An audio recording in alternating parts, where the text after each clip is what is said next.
আপনি বলছেন নবীজির জামানায় মাইক ছিল? উত্তর দেন। ছিল না? তাহলে এই মাইকটা কি আমি যেটাই বয়ান করছি এখন?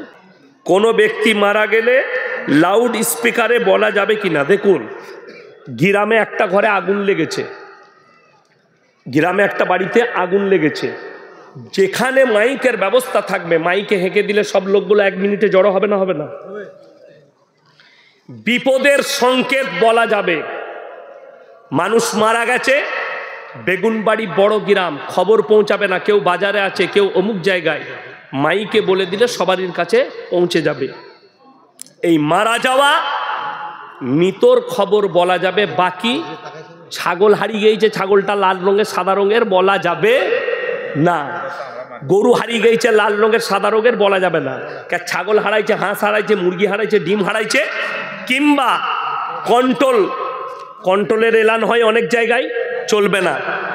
সমাজ সেবার ব্যাপারে কোনো এলান করা যাবে না। যদি পঞ্চায়েতের কোনো কাজ হয়, পঞ্চায়েত আলাদা টোটোতে মাইক ভাড়া করে এলান করবে, মসজিদের মাইকে এলান করা যাবে না। একমাত্র গ্রামের বিপদ, আগুন লেগেছে কিংবা কেউ মারা গেছে, এই দুটো এলান করা যেতে পারে।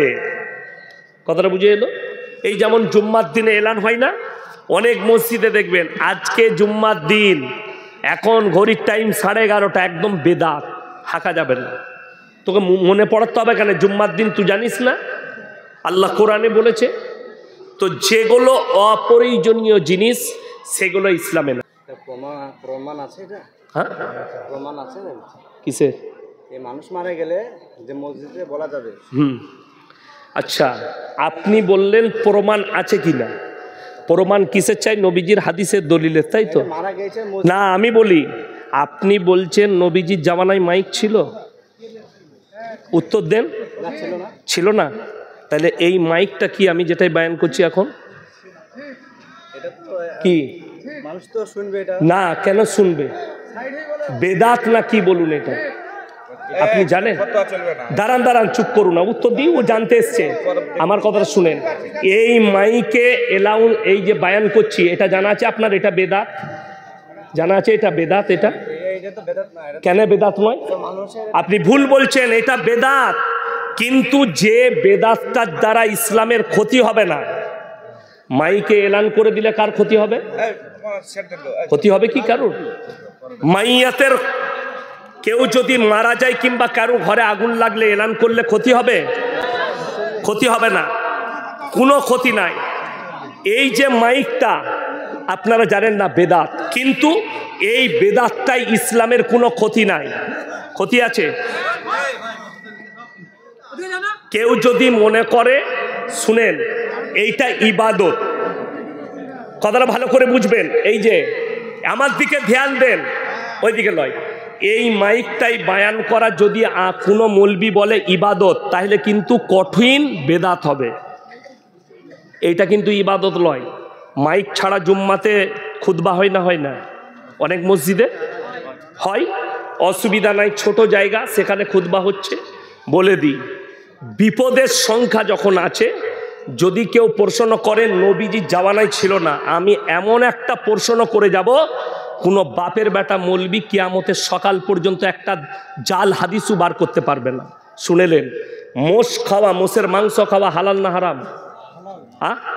হালাল। আমি চ্যালেঞ্জ ছুড়লাম, যদি হালাল হয়, হালালটা প্রমাণ হয়েছে কোরআন থেকে, হাদিস থেকে নয়। কেন?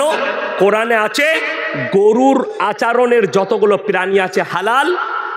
একটা যদি কোনো মৌলবি হাদিস বার করতে পারে যে নবীজি কিংবা সাহাবিরা কেউ মোষের মাংস খেয়েছে, হাদিস থেকে প্রমাণ, আমি ইয়াসিন জীবনে আর বক্তব্য দেবো না। একটা বার করুন, চ্যালেঞ্জ এটা, হাদিসে নাই। তা বলে কি হারাম হবে? নবীজি জামানায় ছিল না, সেটা কি হারাম হয়ে যাবে? সময় কাল পাত্র হিসাবে আল্লাহ হাদিস একদম স্পষ্ট আছে, তোমরা পায়ে হেঁটে হজ করো, রসুলের হাদিস। প্লেনে মানুষ হজ করতে যাচ্ছে না? যায়নি কেন?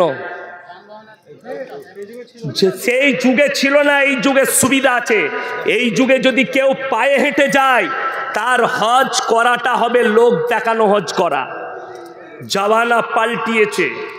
আজকে চেয়ারে বসে বক্তব্য দিচ্ছি, যিনি বলছেন নবীজির জামানায় মাইকে হাদিস থেকে প্রমাণ চাই, এই চেয়ারে বসা নবীজির জামানায় ছিল? আমরা মৌলবীরা আজকে চেয়ারে বসে খানা খাচ্ছি না খাইনি? বাড়িতে ডাইনিং টেবিল আছে না নাই? ডাইনিং টেবিল আছে, আপনি হোটেলে গিয়ে চেয়ারে বসে খাচ্ছেন। যুগ পাল্টিয়েছে, নবীজির জামানায় চেয়ারটা ছিল না, তাহলে বলবেন এটাও বেদাত। আমার ভাই সব সময় জানবেন, যদি ইবাদতের মান নিয়ে আসেন কোনো জায়গাকে, এই মাইকটা বায়ান করা যদি কোনো মৌলবি বলে ইবাদত, একদম কঠিন বেদাত হবে, ইবাদত নয়। সময় মানুষের কাছে পৌঁছাবে, বার্তা পৌঁছাবে। এই যে মোবাইলে রেকর্ডিং হচ্ছে, আপনি প্রশ্ন করতে পারেন যে অন্য লোক যদি অন্য কিছু ভিডিও করে, সেটা আপনারা বলছেন জায়েজ নাই, আপনাদের জলসা ভিডিও করে ছাড়া হচ্ছে, এটা কি করে জায়েজ হতে পারে? এই বায়ানের দ্বারা অমুসলিমের কাছে ইসলাম পৌঁছাচ্ছে না পৌঁছায়নি? আপনাদের জানা নেই। শুধুমাত্র এই সোশ্যাল মিডিয়ার কারণে আজকে ডাক্তার জাকির নায়েক ভারতে না বাইরে? তার প্রচার ভারতে আসছে না আসে নাই? কার মাধ্যম দিয়ে আসছে? Mobile, social media. 2015 থেকে 21 পর্যন্ত যে বাগেশ্বর ধাম বাবাকে দেখছেন বলছে হিন্দু রাষ্ট্র বানাতে হবে, তার একটাই কারণ, 5 বছরের ভেতরে 13 লাখ অন্য ধর্মের মানুষ ইসলাম কবুল করেছে। জোরে বলুন সুবহানাল্লাহ। কার মাধ্যম দিয়ে? Social media. এই মোবাইলে বয়ান শুনে, এই মোবাইলে জলসা। একটা মেয়ে আমাকে গালি দিয়েছে, সেই মেয়েটা রসুলকে গালি দিচ্ছে, তাকে উত্তর তো তার বাড়িতে গিয়ে দেয়া যাবে না? দেওয়া যাবে? সোশ্যাল মিডিয়ায় দিয়েছে, সোশ্যাল মিডিয়ায় তাকে উত্তর দিতে হবে। এইটা হচ্ছে ইসলাম। যদি মনে করি এই মোবাইলে বায়ান ছাড়াটা ইবাদত, গোলমাল। আপনি যদি মনে করেন মাইকে মানুষ মারা গেলে এলান করাটা ইবাদত, তাহলে বেদাত। প্রয়োজন হলে আপনি এলান করতে পারেন বিপদের। একজনের ঘরে আগুন লেগেছে, আপনি বলছেন এলান করা যাবে না, কেউ পৌঁছালো না, ঘরটা পুড়ে ছাই হয়ে গেল, কিংবা কেউ মারা গেল, গোটা গ্রামবাসী দায়ী হবে। এটা মাথায় রাখবে। একটা প্রাণ বাঁচানো মানে গোটা মানব সমাজকে বাঁচানোর সমান নেকি কোরআনে আছে। একটা প্রাণকে হত্যা করা গোটা মানব সমাজকে হত্যা করার সমান। আল্লাহ আমাদেরকে হেফাজত করুক। আমি লাস্টে বেয়াদবি মাপ চাইছি। রবীন্দ্রনাথ ঠাকুর বলেছে, গাইতে শিখেছো, থামতে শিখেছো তো? আমার কোনো দিন, আজকে একটা বড় ভুল করলাম এই প্রশ্নের উত্তর দিতে গিয়ে, যে বক্তাকে বসিয়ে রেখে কথা বলা, এর থেকে বড় বেয়াদবি আর কিছু নয়। আমি ওই জন্যে প্রধান বক্তার কাছে ক্ষমা প্রার্থী, এবং উনি আমার কাছের মানুষ, অন্তরের মানুষ, ওনাকে মন থেকে দোয়া দিচ্ছি। আর মাশাআল্লাহ, চাদরে 22,410 টাকা আর 73টা কোরআন শরীফের পয়সা। মাশাআল্লাহ। আল্লাহ যিনারা হাত বাড়িয়েছেন, আল্লাহ তুমি তাদের দিকে রহমতের হাত বাড়িয়ে দাও। আল্লাহ যারা কোরআনের জন্য হাত বাড়িয়েছে, তুমি তাদের দিকে রহমতের হাত বাড়িয়ে দাও। আল্লাহ আমাদের জানে মালে ইজ্জতে বরকত দাও। আজকের জলসাকে আল্লাহ কবুল করে নাও। আমার ভাই যারা আরও দাঁড়িয়ে আছেন, একটু জমে বসে যান।